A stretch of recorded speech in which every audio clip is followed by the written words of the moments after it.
La perla perfecta, capítulo 2, de Bárbara Cartland. Voy a decirle a la señorita Combe que se presente aquí pasado mañana, si le parece bien, y entonces ya podré retirarme para cuidar a mi hermana, que realmente está muy enferma.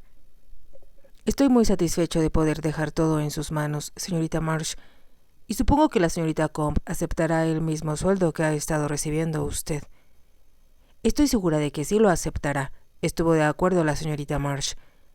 Pero lo que me gustaría, señor Seymour, es poder darle algo de dinero para su viaje a Berkhamsted y también para su regreso.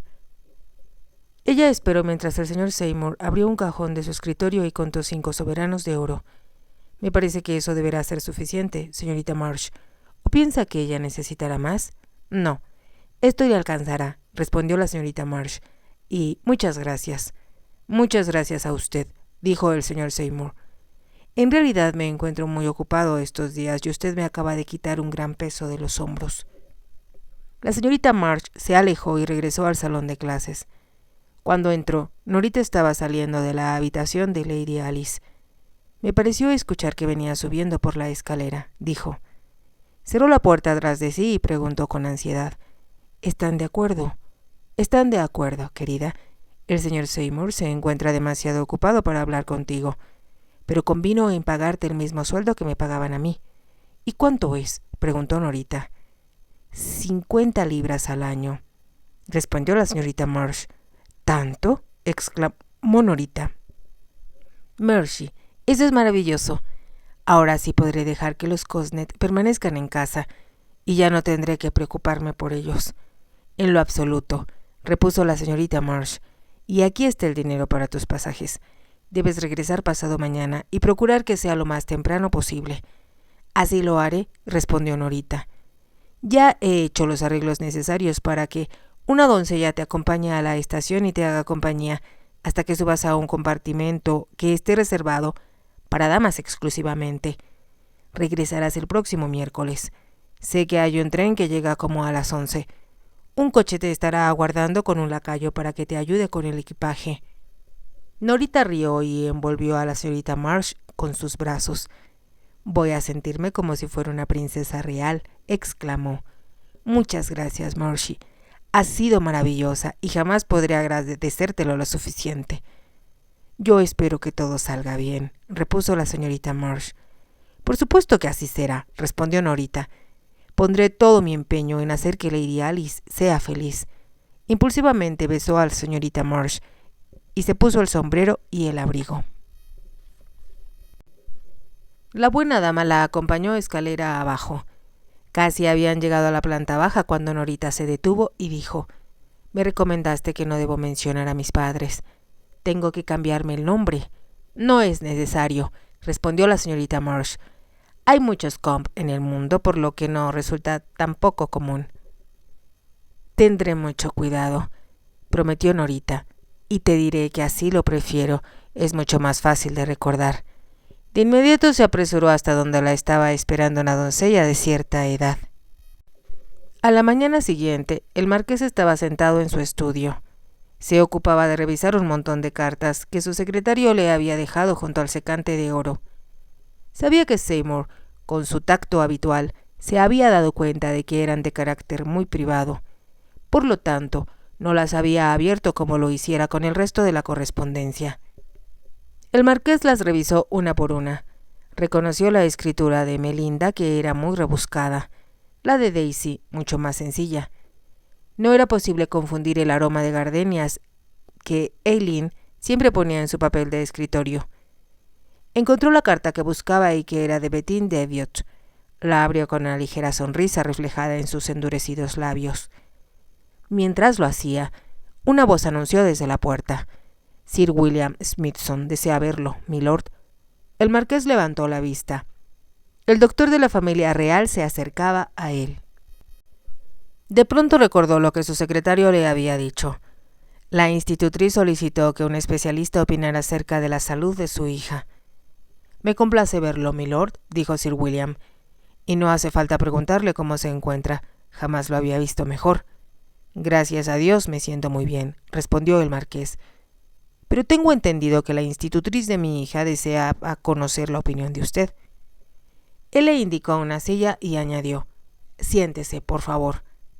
No puedo quedarme por mucho tiempo, respondió Sir William. Me esperan en la casa Marlborough. La princesa Alexandra sufre dolor de garganta otra vez, y me llamó para que le recete. Está bien, comentó el marqués. ¿Pero qué le pasa a mi hija? ¿Me permite hablar con franqueza?, preguntó Sir William. Por supuesto, respondió el marqués. En mi opinión, la niña está anémica y además sufre por el intenso frío que hemos padecido este invierno. En efecto, ha sido un crudo invierno, admitió el marqués, pero también hemos quemado una enorme cantidad de carbón. Lo que en realidad la perjudica es el aire que respira fuera de la casa, observó Sir William. Lo que le sugiero, milord, es que de inmediato la envíe usted a un lugar de climas más cálidos. De lo contrario, podría contraer una grave infección en los pulmones. ¿Un clima más cálido?, repitió el marqués como si jamás hubiera oído hablar de un lugar así. Si estuviera hablando con una persona que no pudiera costear semejante viaje. Comprendo que eso representaría un problema, expresó Sir William con una sonrisa. Mas para su señoría no debe ser objeto de preocupación. Hizo una pausa y continuó con un destello en los ojos. Sobre todo ahora que milord tiene un yate que el príncipe de Gales teme que será más rápido e impresionante que el Britannia. El marqués rió. ¿Me quiere usted decir que eso le está preocupando a su Alteza Real? Por supuesto que sí, respondió Sir William. Usted sabe muy bien que él siente celos de cualquiera que destaque en su deporte favorito. Eso crea una situación un tanto difícil, indicó el marqués. Yo me siento muy satisfecho con mi última adquisición. Tiene razón, milord, y por lo que he escuchado es lo suficiente grande como para albergar a 100 niños sin que su señoría lo resienta. El marqués frunció ligeramente el ceño cuando dijo: en realidad, ahora que la temporada de caza ha terminado, yo había estado pensando en llevar al halcón del mar a un lugar con mucho sol. Excelente, exclamó Sir William. Lleve a Lady Alice consigo y estoy seguro de que cuando regresen, ella será una niña diferente. Después de consultar el reloj, se puso de pie. El sol y los bellos horizontes son las mejores medicinas para mi lady. El médico extendió la mano mientras hablaba. Gracias por venir, expresó el marqués. Tomaré en consideración su consejo e intentaré incluir a Alice en el grupo, aunque ella todavía es una niña. Habló y retorció ligeramente los labios, y aquel gesto hizo comprender al doctor cómo iba a hacer el grupo. Diviértase, sugirió Sir William. Ponga a Lady Alice a bordo y olvídese de ella. Sonrió una vez más cuando el marqués lo acompañó hasta el vestíbulo. Después, el mayordomo lo hizo hasta el carruaje que lo estaba esperando afuera. El marqués regresó a su estudio. Cuando un lacayo se apresuró para abrirle la puerta, él dijo: avísale al señor Seymour que venga a verme. El marqués de Hawkhurst condujo su faetón a lo largo de Park Lane, consciente de que los paseantes se detenían para admirarlo. Ciertamente era un espectáculo excepcional. El carruaje estaba pintado de negro con ruedas amarillas, y los caballos negros también, no tenían una sola mancha en el cuerpo. El marqués llevaba un clavel amarillo en el ojal de la solapa, con el sombrero ligeramente ladeado. Todas las mujeres que lo miraban sentían en sus corazones un vuelco de emoción. Se dirigía a visitar a Lady Bettina de Bute, y le llevaba un regalo que estaba seguro le iba a complacer. Lady Bettina había sido una belleza muy reconocida aún antes que el marqués la conociera. Sin embargo, desde el momento en que el romance entre ambos había comenzado, su belleza cobró aún más brillo y fama. Siendo muy joven, la dama en cuestión había estado casada con un hombre mucho mayor que ella, pero realmente nunca estuvo enamorada hasta que conoció al marqués. Estaba muy mal acostumbrada por múltiples adulaciones que siempre había recibido, desde que abandonara la escuela, y su naturaleza impulsiva se hizo más apasionada a medida que transcurría el tiempo. Por lo tanto, sus padres decidieron casarla con el pretendiente más importante que se le había presentado durante su primera temporada en Londres. Lord Teviot pertenecía a una familia que podía rastrear a sus ancestros hasta 9 siglos atrás. Era un hombre muy rico. No obstante, su extrema tacañería no se descubrió sino hasta después de que estuvieron casados. Cuando cumplió los 25 años, ella ya había reunido un sorprendente grupo de amigos. Estos alababan todo cuanto Lady Bettina hacía y le dedicaban muchos cumplidos que ella consideraba como obligatorios. El primer amante que tuvo le resultó un tanto decepcionante. Solo cuando ella cayó bajo el encanto irresistible del marqués fue cuando conoció el verdadero significado del amor. En un principio intentó buscarlo simplemente porque las demás mujeres hablaban de una manera muy entusiasta acerca de él. Al fin se decidió cautivarlo porque aquello significaría otro trofeo más en su colección. Nunca había esperado enamorarse. Para ella no fue difícil llevar aquella relación. Lord Teviot pasaba la mayor parte del tiempo en su gran casa de campo en Hampshire, o si no, cazando durante la temporada. Él se conformaba con que su esposa adornara su mesa, luciera las joyas de la familia y recibiera a sus amistades. Casi todas estas eran de la misma edad que él, y su conversación se limitaba a los deportes. Si Lord Teviot alguna vez sospechó que su esposa le era infiel, jamás se lo dijo. Y tampoco parecía molestarle el que ella estuviera siempre rodeada de hombres mucho más jóvenes que él. Desde el punto de vista de Lady Bettina, era una situación ideal que aprovechaba al máximo. Por el momento, Lord Teviot se encontraba en su casa de campo, ocupado en sus funciones como lordteniente del condado.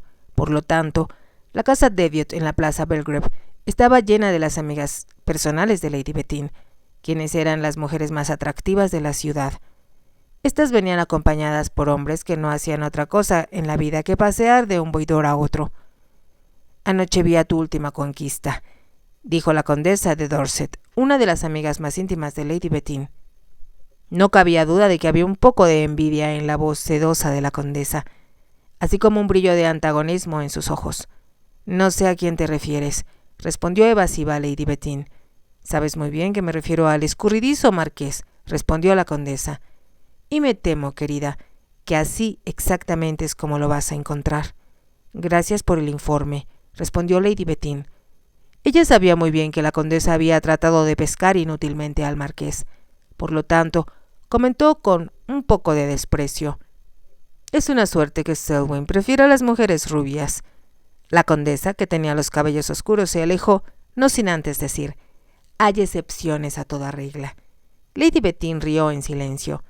La noche anterior, el marqués la había convencido de que ella encarnaba todo cuanto él deseaba en una mujer, y estaba segura de que ningún hombre hubiera podido ser un amante tan ardiente y apasionado de no haber sido aquello cierto. Sus invitados se marcharon para asistir a otra recepción muy similar a la suya, y ella se acercó al espejo de marco dorado que estaba en el salón para mirarse en él. Era tan bella como se lo decían todos los hombres, pensó. Sus cabellos tenían el color dorado del maíz y su piel, la blancura perfecta que solo existe entre las mujeres inglesas. Sus labios, irresistibles para los hombres, eran rojos y sensuales. «Soy bella, soy muy bella», se dijo. Aquello era algo que había descubierto siendo aún muy joven, y todos los hombres deseaban besarla. Sin embargo, no disfrutaba aquellos besos ni el hecho de que ellos desearan tocarla. Lo que ella adoraba era la sensación de poder, el estar cierta de que un hombre se encontraba atrapado como una rata en una trampa, y que ella podía manipularlo a su antojo.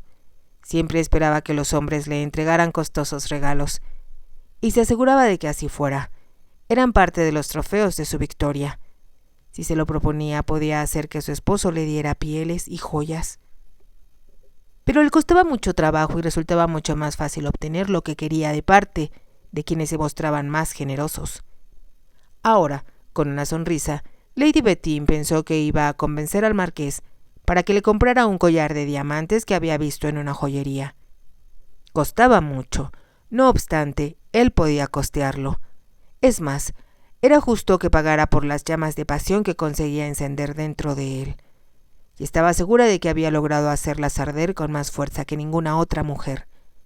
Sabía que el marqués no tardaría en llegar, por lo que añadió un toque de color a sus labios y un poco de talco a su nariz de proporciones clásicas. Después sonrió, satisfecha por los resultados. Dejando atrás el salón, pasó a una salita cómoda donde solía recibir a sus amistades más íntimas. La habitación estaba impregnada con el aroma de las flores. La luz del sol invernal que entraba por las ventanas iluminaba con destellos de oro una gran cantidad de pequeños adornos. Estos trillaban sobre todas las mesas y eran tributos que Lady Bettina había recibido de sus admiradores. Sus regalos más apreciados estaban dentro de un gran estuche para joyas que guardaba en una caja fuerte. La atractiva mujer se acomodó con cuidado en un sofá, levantando el polizón al hacerlo. Enseguida se aseguró de que su diminuto corpiño, que dejaba ver todas las curvas de su cuerpo, no estuviera arrugado. Su cintura era diminuta y recordó con satisfacción que esa semana su doncella había podido apretar el corset 1 centímetro más. Aquello había sido el resultado de un estricto control sobre lo que comía. Algunas veces se sentía muy hambrienta, pero Lady Bettina esperaba que el marqués supiera apreciar el esfuerzo que hacía solo por él.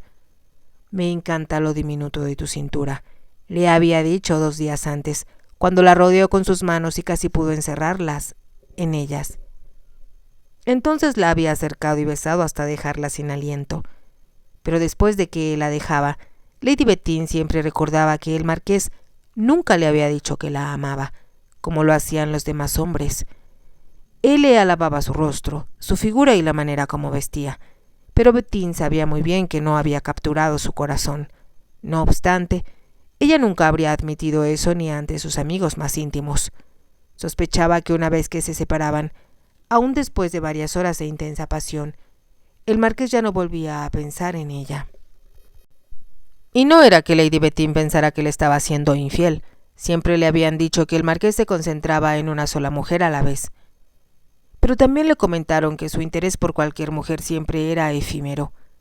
Casi antes que ellas se dieran cuenta, su atención era capturada por otra cara bonita, y él desaparecía para no volver. «Eso no me ocurrirá a mí», dijo Lady Bettina en voz alta, con una mirada de determinación en sus ojos azul cielo. La puerta se abrió y el mayordomo anunció: «El marqués de Hawkhurst, milady». Lady Bettina dejó escapar un fingido grito de alegría. A la vez sintió que su corazón latía de una manera como nunca había latido antes con ningún otro hombre. «Estoy encantada de verte», exclamó ella extendiendo las manos. Lady Bettina no se puso de pie, sino que esperó a que el marqués la viera en aquella pose, rodeada por los cojines y el damasco azul del sofá sobre el cual estaba recostada, y que era igual al tono de sus ojos. El conjunto podía haber sido pintado por Fragonard. La mujer sabía que ningún otro hombre podía ser más bien parecido, ni tener un aspecto más incitante. El marqués poseía un cierto aire que hacía que las mujeres lo asociaran con un pirata o un bucanero. En sus ojos grises había un brillo que indicaba que sabía muy bien que Lady Bettina representaba un papel bien estudiado. Se inclinó para besarle la mano, pero ella apretó sus dedos alrededor de los de él y se puso de pie. «Estaba esperando que no te olvidaras de mí». Algo en su voz indicaba que estaba cierta de que aquello era imposible. «Te he traído un regalo», dijo el marqués. «¿Un regalo?», preguntó Lady Bettina. «Qué amable de tu parte». «Espero que te guste», respondió él, y le entregó un pequeño estuche que ella vio provenía de una de las joyerías más costosas de la calle Pont. Abrió la tapa e hizo una ligera pausa antes de decir: «¿Un prendedor? Un prendedor de perlas. ¡Qué hermoso!». Dentro del estuche de terciopelo se encontraba una exquisita réplica de 2 racimos de uvas hechos con perlas. Las hojas de oro eran casi perfectas. Lady Bettina lo examinó en completo silencio. Entonces el marqués observó: «Es una ingeniosa pieza de arte, pero veo que no te gusta. Las perlas son un tanto pequeñas», explicó Lady Bettina, dudando. El marqués le quitó el estuche de las manos y lo puso encima de una mesa. «Te compraré algo más». «Me gusta cualquier cosa que tú me des», intervino Lady Bettina. «Pero si me vas a regalar perlas, me gusta que éstas sean grandes, mi querido Selwyn». «Por supuesto», respondió el marqués. Él estaba pensando que debió de suponer que ese tipo de mujer no podía apreciar el delicado y difícil trabajo que había requerido la confección de aquel prendedor. Era una obra maestra. A él le parecía que era una de las joyas más atractivas que hubiera visto en Inglaterra. En París pudo admirar los trabajos maravillosos de Oscar Messine, el joyero francés que diseñara las joyas más originales y hermosas de la época. Sus flores parecían de verdad. Al final del Segundo Imperio, las mujeres francesas preferían las joyas que imitaban flores y frutas. Sospechaba que las uvas que le había comprado a Lady Bettina eran de origen francés y definitivamente de principios del siglo. Era un deleite para la vista. Sin embargo, pensó que los conocimientos acerca de arte que poseía Bettina eran casi nulos. Por lo tanto, le iba a comprar algo que brillara mucho y que sin duda le iba a gustar. Los brazos de Lady Bettina estaban atrayendo los labios de él hacia los de ella. «Gracias por acordarte de mí, mi querido Selwyn», indicó ella. «Yo no soy desagradecida». «No deseo que te sientas desilusionada», señaló él. «Así que tengo una idea». Ella estaba lista para que él la besara, pero como era muy curiosa le preguntó «¿De qué se trata?». Mientras hacía la pregunta, Bettina se preguntaba cómo podría mencionarle el collar de diamantes que había visto sin mostrarse demasiado codiciosa. «Como me parece que las perlas te sientan bien, y como las prefieres grandes, sugiero que vayamos a encontrarlas al lugar de donde vienen». Lady Bettina arrugó el óvalo perfecto de su frente. «¿Al lugar de donde vienen?», preguntó. «¿Qué quieres decir con eso?». «He estado pensando a dónde podría llevarte, un lugar que sea diferente y a la vez grato. Ahora tú me has dado la respuesta». «¿Y cuál es?». «Bahrein, en el Golfo Pérsico». Lady Bettina quedó tan sorprendida que le quitó los brazos del cuello y se hizo hacia atrás para observarlo. «¿Qué me estás diciendo, Selwyn? No te entiendo». El marqués le rodeó el cuerpo con un brazo y la sentó en el sofá. «Escúchame», dijo él, «no hay ninguna razón por la cual debamos permanecer en este clima infernal, y además yo quiero mostrarte el halcón del mar». «Tu yate», exclamó Lady Bettina al reconocer el nombre. «Oh, Selwyn, ¿estás pensando en llevarme al sur?». «Te voy a llevar al sol», afirmó el marqués. Aquello era lo que Lady Bettina había deseado, pero juzgaba que era demasiado pronto de acuerdo con la estación que vivían. También había sospechado que el marqués preferiría salir a navegar con sus amigos masculinos. Ella siempre pensó, y quizá había sido su esposo quien le puso la idea en la cabeza, que las mujeres en el mar eran un estorbo. Se mareaban y a menudo se aburrían por estar demasiado tiempo confinadas a un espacio reducido. Otra idea le cruzó por la mente. Si ella estuviera a solas con el marqués, a bordo de un yate del cual él no podía escapar, sería una manera fácil de mantenerlo cautivo. Juntó las manos y echó hacia atrás la cabeza, de una manera un poco exagerada, para mostrar la perfección de su cuello. «Dime qué tienes planeado», suplicó ella. «Suena muy emocionante». «Creo que sí lo será». El marqués pensó un momento antes de continuar. «Estoy harto de Montecarlo y el año pasado fui a las islas griegas y las encontré frustrantes». «Eso fue porque yo no estaba contigo», replicó Lady Bettina. «Lo que vamos a hacer», continuó diciendo el marqués como si ella no hubiera hablado, «es navegar a través del canal de Suez y continuaremos por el Mar Rojo hasta llegar al Golfo Pérsico». Lady Bettina permaneció en silencio. No tenía la menor idea de dónde se encontraba el Golfo Pérsico.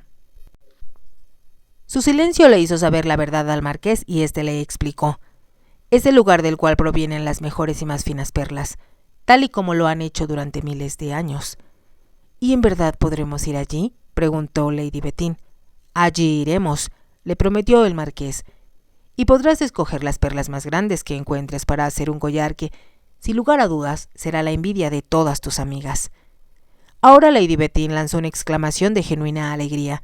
«Querido Selwyn, no puedo pensar en algo más emocionante, no solo por encontrar las perlas, sino porque estaremos juntos».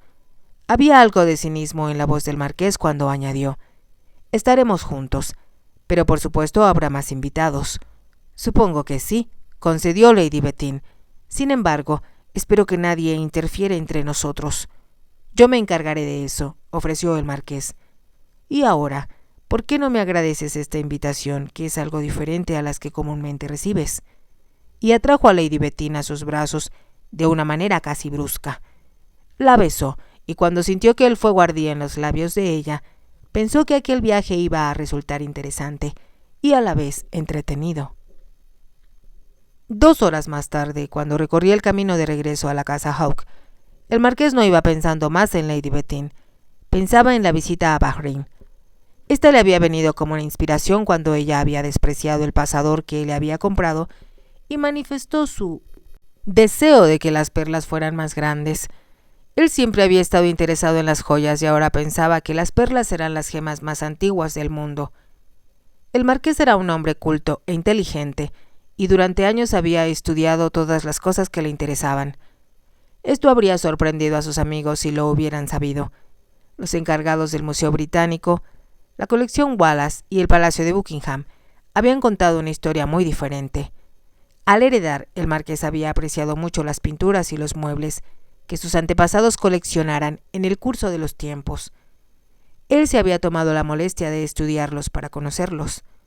Comenzó con las pinturas, y el encargado del Palacio de Buckingham le había dicho: «Milord, yo creo que usted sabe más acerca de los tesoros adquiridos por Jorge IV que yo mismo». El marqués, quien había escuchado lo mismo de boca de otros encargados de museos, sonrió complacido. Ahora se dijo que era sorprendente que no se le hubiera ocurrido visitar Bahrein hasta ahora. Recordó que las perlas habían sido el símbolo de la riqueza en la Biblia, el Talmud y el Corán. Casi estaba seguro de que en el año 3500 a.C., las civilizaciones asiáticas ya consideraban a las perlas como posesiones muy valiosas. Con cinismo recordó que para ellos las perlas eran un símbolo de pureza, castidad e inocencia, adjetivos que ciertamente no se aplicaban a Betín. El marqués avanzó por Park Lane mientras pensaba en las perlas que se encontraban en las colecciones reales de la India, Persia, Egipto y, por supuesto, Inglaterra. Aquello era un tema nuevo que le hizo sentir una gran emoción. Era la misma que sentía cuando veía una nueva cara bonita, también cuando sus caballos quedaban en primer lugar o cuando daba en el blanco de pájaros muy difíciles de cazar para otro aficionado. Bahrein, se dijo, y la palabra pareció tener un sonido mágico. Entró en la casa Hawke. De inmediato llamó a su secretario para que comenzara a hacer todos los preparativos para emprender el viaje lo antes posible. Norita había regresado a su casa para empacar sus baúles. Le había dicho a los Cosnet que recibirían una cierta cantidad de dinero a la semana mientras cuidaran de la casa. Pudo ver el alivio reflejado en los ojos de ellos al escuchar la noticia. «Usted sabe, señorita, que nosotros mantendremos todo en muy buenas condiciones, tal como estaba cuando su madre vivía», ofreció la señora Cosnet. «Que Dios la tenga en su gloria». «Estoy segura de que así será», repuso Norita con una sonrisa. «Y también les daré algún dinero para que puedan comprar pollos y así al menos tendrán huevos para comer. Nosotros estaremos bien con lo que cultivamos en el jardín, señorita. No se preocupe por nosotros». Norita pensó que era una bendición no tener que preocuparse por ellos. Le pidió a Cosnet que bajara sus baúles de la buhardilla, y en ellos empacó todo lo indispensable. No era mucho, y añadió algunas cosas pequeñas, pero de valor estimativo, que habían pertenecido a su madre. Dejó atrás los libros que había leído en compañía de su padre y que eran como viejos amigos. Entonces recordó que la señorita Marsh le había dicho que en la casa Hawke había una gran biblioteca. Pensó en lo emocionante que iba a ser poder tener acceso a aquella enorme colección de libros. Más tarde fue a ver al vicario. A él le pidió que vigilara a los Cosnet y que le avisara si alguno de ellos se enfermaba de cuidado o si había algo que componer en la casa. «No puedo hacer nada acerca del techo», dijo ella con una sonrisa. «Tendrá que ponerse cada vez peor, a menos que yo pueda reunir suficiente dinero para mandarlo reparar». «Supongo que podemos decir que lo que no se puede arreglar es necesario tolerar», observó el vicario. Los dos rieron y él continuó: «No te preocupes, mi niña, estoy seguro de que los Cosnet estarán bien. Y si algo importante ocurriera, yo estoy seguro de que todos en el pueblo vendrán para ayudar». Aquella noche Norita comió una cena frugal. Después pasó al salón para despedirse de las cosas que fueran parte de su vida durante 18 años. Casi no le parecía posible que tuviera que alejarse de ese escenario tan querido. En lugar de ser ama en su propia casa, como lo fuera desde la muerte de su madre, ahora iba a ser una sirvienta en una casa extraña. «Tú sabes que es lo único que puedo hacer, mamá», dijo ella, como si su madre se encontrara presente. Miró a su alrededor y sintió que las lágrimas estaban a punto de brotar. Si algo sale mal, siempre podré regresar a casa, se dijo, para consolarse. Para sorpresa suya, durmió muy bien. Su pequeño dormitorio miraba hacia el jardín. Cuando los primeros rayos de luz la despertaron, se dio cuenta de que hacía frío y que el cielo estaba muy nublado, anunciando lluvia para más tarde. Recordó entonces lo caliente que le habían parecido la casa Hawke, con un buen fuego ardiendo en el salón de clases y mucho carbón listo a su lado. No era lo mismo que la madera que Cosnet recogía cada día. También estaba segura de que allá las comidas serían mucho más abundantes que la frugal cena que tomara la noche anterior. Tengo mucha suerte, se dijo, y lo que es más, es una aventura.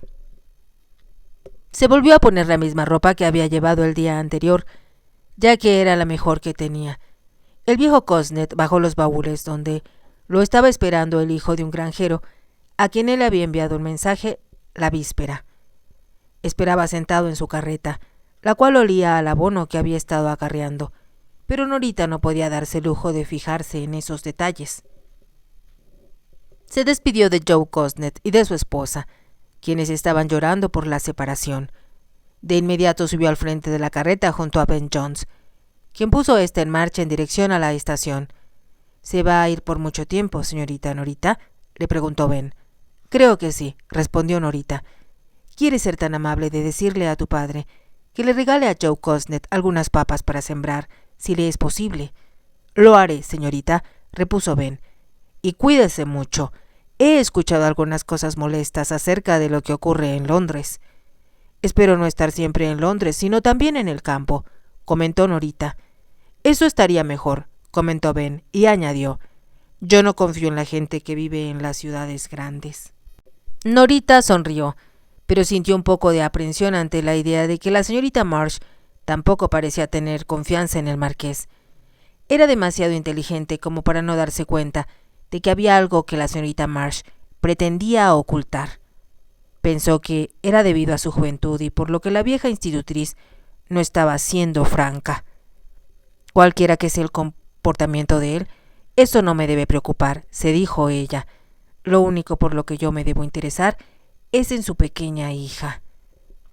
Sin embargo, le preocupaba que Lady Alice estuviera tan decaída. También parecía muy frágil.